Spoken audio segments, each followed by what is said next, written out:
Cette vidéo a pour objet de vous donner avant le démarrage toutes les informations dont vous pourriez avoir besoin pour que cette UE se passe au mieux pour vous.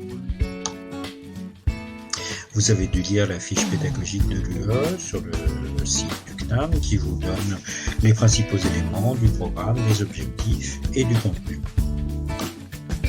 Donc notre attention portera sur la construction de séquences, on parlera d'ingénierie pédagogique et surtout sur leur mise en œuvre, donc l'animation, la gestion d'un groupe et l'évaluation à chaque fois que ça peut être nécessaire.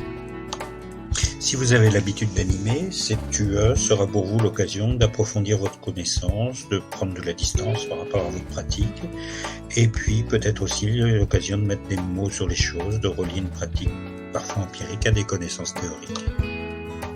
Si c'est nouveau pour vous, la FAT 106 sera l'occasion de découvrir, d'expérimenter cette posture de formateur et de vous entraîner avec un filet de sécurité. Cette formation a lieu au CNAM en modalité mixte, ce qu'on appelle plus couramment du blended learning.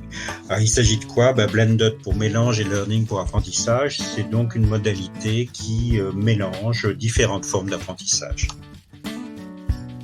Nous verrons plus précisément ces différentes formes et ce que ça va vous demander comme type de travail, mais laissez-moi d'abord me présenter rapidement. Je suis Jean-François Marty, j'anime la FAT 106 au CNAM Bordeaux depuis 6 ans. J'ai une expérience de 36 ans dans la formation, dans diverses fonctions, animateur, concepteur, chef de projet, formateur de formateurs et également en coopération à l'international.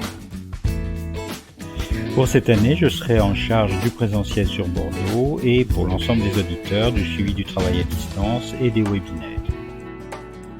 Suivant votre localisation, vous aurez un animateur différent pour le présentiel, mais les contenus sont similaires et coordonnés entre les sites.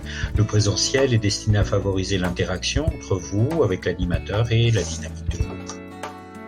La méthode pédagogique utilisée lors des regroupements s'appuie sur des mises en situation. Vous aurez en particulier au cours de l'UE à animer une courte séquence pédagogique que vous aurez construite seul ou à plusieurs.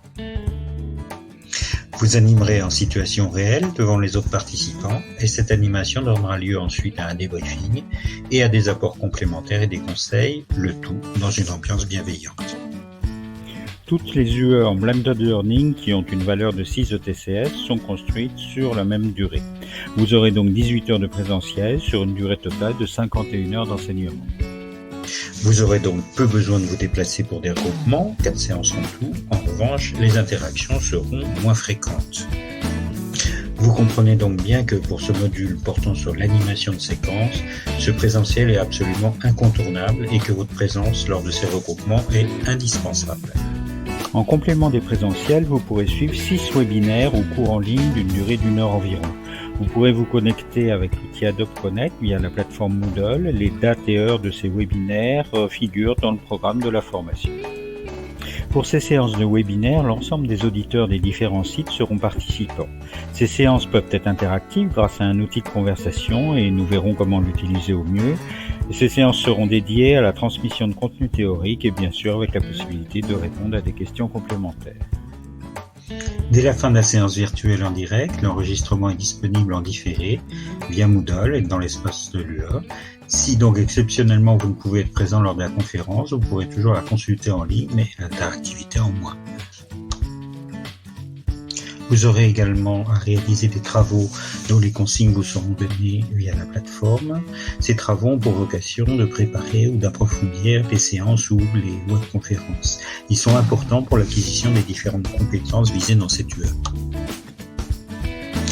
Certains de ces travaux pourront être faits de façon individuelle, mais pour la plupart d'entre eux, il vous sera demandé un travail collectif par petits groupes et vous pourrez mener ces préparations collectives entre vous en vous réunissant ou à distance via Skype par exemple. Vous pourrez donc dès le premier groupement et en fonction de la taille du groupe repérer quelques personnes avec qui vous souhaiteriez travailler. En complément des séances et des conférences, vous aurez aussi à votre disposition des ressources en ligne sur Moodle. Vous trouverez avec cette vidéo un document avec quelques conseils pour vous faciliter le travail au cours de cette UE. Vous trouverez également un questionnaire à remplir et à me renvoyer avant le démarrage de l'UE. Created using Powtoon.